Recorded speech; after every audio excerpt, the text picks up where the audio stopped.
Last year there was a very large scrape underneath this overhanging pine. It's the first day of November and I'm just coming to check. Nothing this year.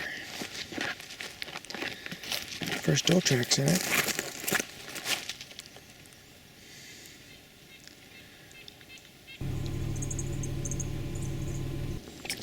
Well, I'm going to go on a little scouting mission.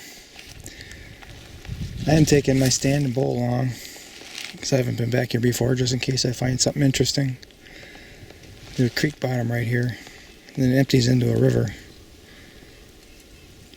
It doesn't look like there's been any four-wheelers down here since the leaves started dropping. There aren't any leaves matted into the trail. If I wanted to eat red squirrel, I'd have a lot of meat. There's a little turnaround right there. And the four-wheeler part of it ends, but the trail still goes on. This is the kind of thing I like to see. So now we get the point, it drops down, and right there is the river.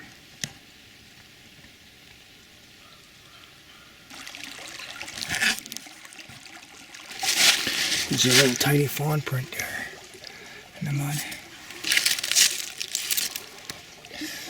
That's the trail I just walked down. There's a little log segment sitting there. And I can get across very easy. Relatively fresh.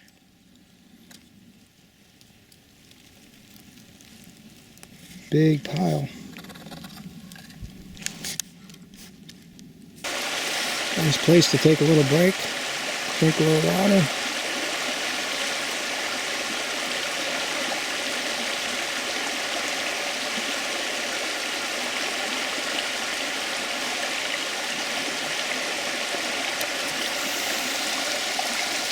No need to bring the bowl. On a trip like this, there's not much here. Old sign. I did see a buck track along the river up a half a mile, but it wasn't that big of a buck.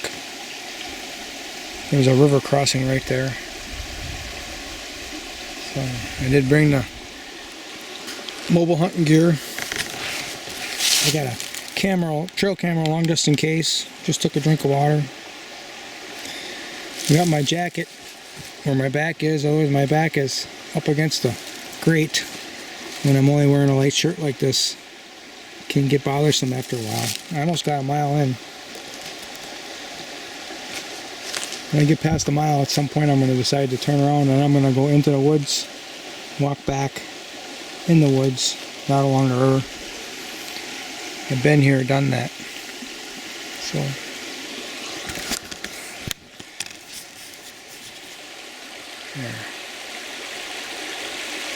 There I am, along the river,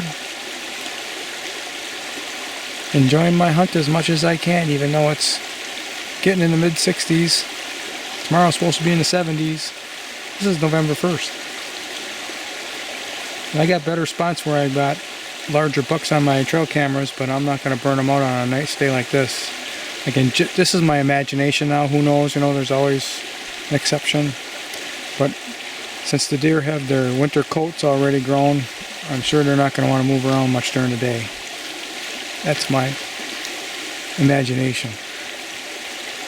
So I'm scouting this new spot. It's going to be warm for 3 days in a row, so probably all I'm going to be doing is scouting around.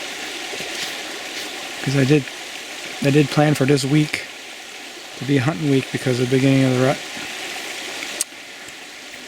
Go with the flow. Paper wasp nest hanging over the water there.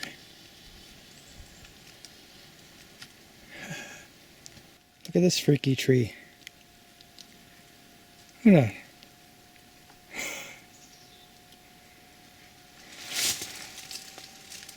It's crawling around. It's just nuts. Well, the river takes a serious bend away from the direction I want to be in. So I'm going to get up on this ridge and walk back. Old rub.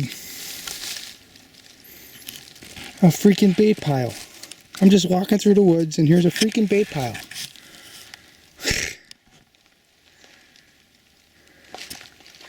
He's got a camera around here somewhere. Right there.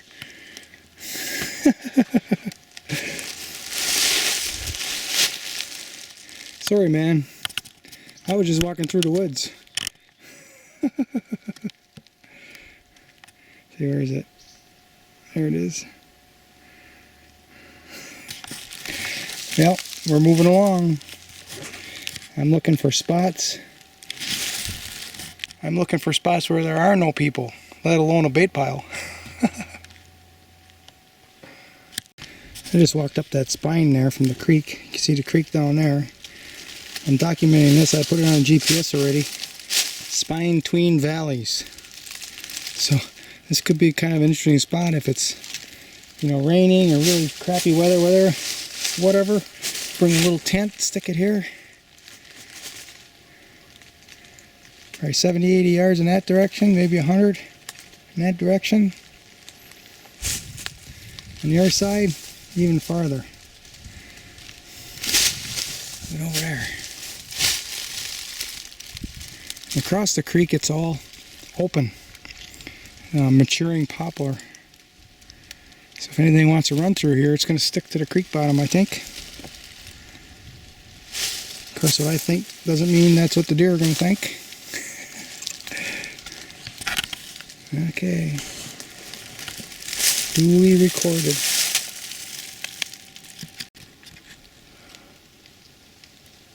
This is my second spot. First one was just a wild goose chase. It's after 3 o'clock p.m. So there's not a lot of time. I've scouted this extensively. I'm hunted 2 years in a row. And there's big buckseye back in here. We're close to camps and houses. I think there's gross tons of bait around here. And there's extensive bedding back in here. I'm going to come and hunt it even though I'm not scouting it for sign because I don't have a lot of time and I can get there fast. It's like 0.2 miles from here. So that's where I'm going.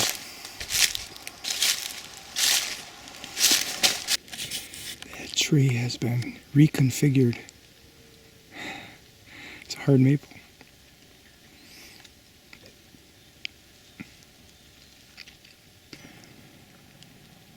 That's how much time I have left. So I'm here. I've got balsams here for backdrop.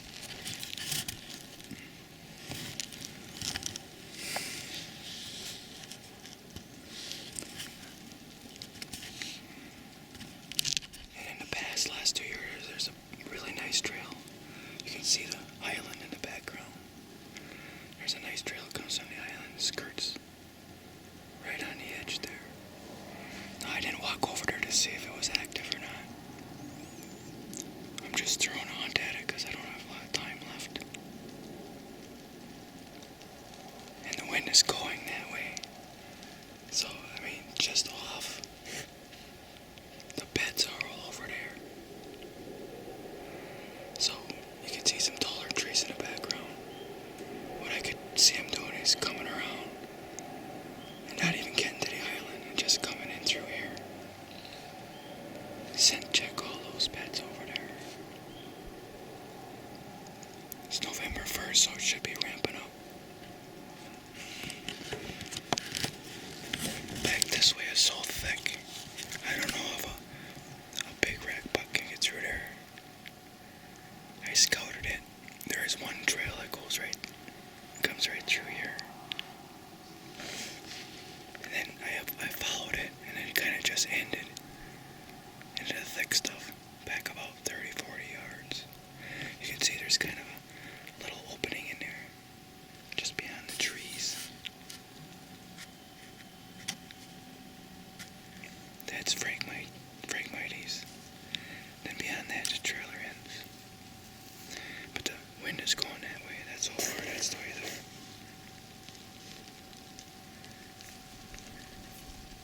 Oops. Oh no, it's really going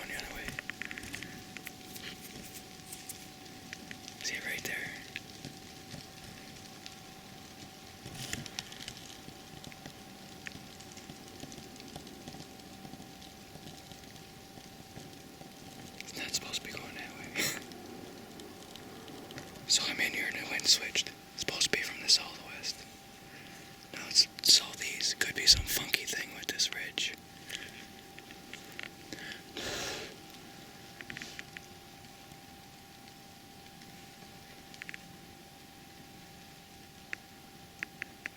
That's funny.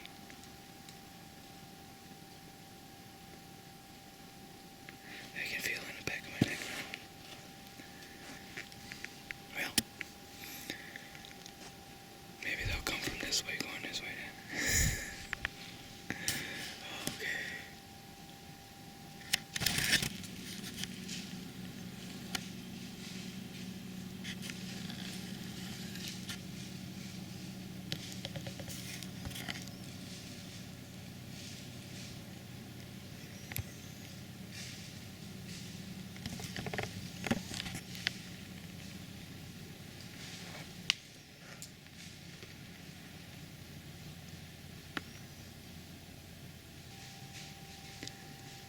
She hit my back trail.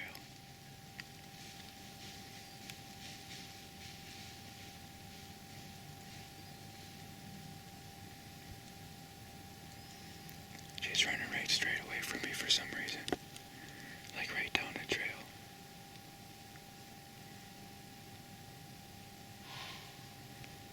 It's nuts. It reminds me of a time when I had a doe blow at me beneath my tree. This was like in '98. And I could have shot her, but I didn't want to. And sure enough, 15-20 minutes later, here comes a nice buck. Checking out that doe that's blowing. So I shot the buck. And then the doe really starts to blow. And then she steps out in the open. And I shot the doe.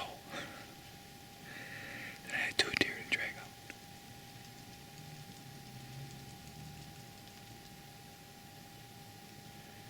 So, well, I saw one. I could have shot it with the gun. But I'm not shooting does until it gets cold out so I can hang it on a tree. Hey. Well, I had 4 encounters. The first one that I did get some video up on. Then there was another one behind me that was walking in the thick stuff. I didn't see it. Then another one was coming in the direction from where the doe was coming. And I had to stand up so I could turn around. And my elbow cracked. And it went nuts. Blowing. And when that one was blowing, there was another one close by that started blowing. So, a lot of does around here. I'll come try it again in a month. It'll be the end of rifle season, so I can sit back a little more. That was kind